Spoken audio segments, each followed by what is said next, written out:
Please welcome Melchizedek Pinasa as we take the stage with another heartfelt declamation. Let's give Melchizedek a big hand!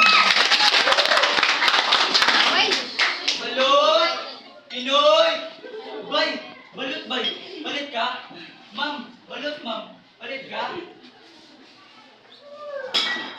Yes, Balot Pinoy has been my means of livelihood. I am Melchizedek City Nagsa. Please, lend me your ears and listen to my story.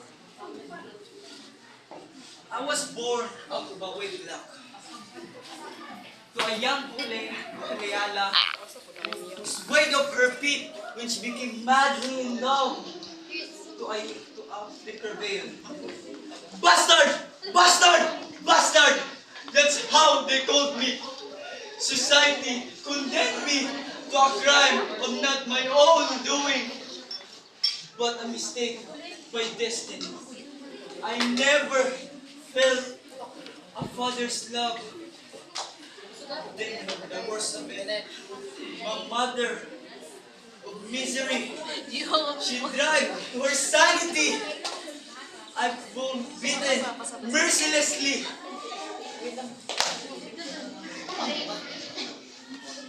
One evening, I was home late.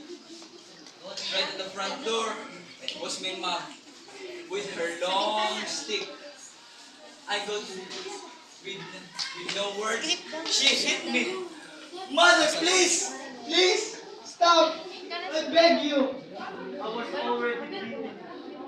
I feel blood oozing down my forehead.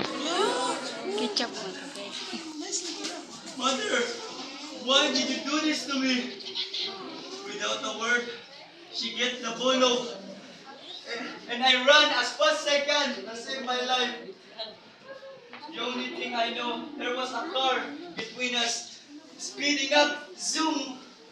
When I turned my back, and she's laying helplessly. I ran to embrace her lifeless body. Good Lord, why did you permit this? Inay, I love you. You are my mother, despite of all means. Inay!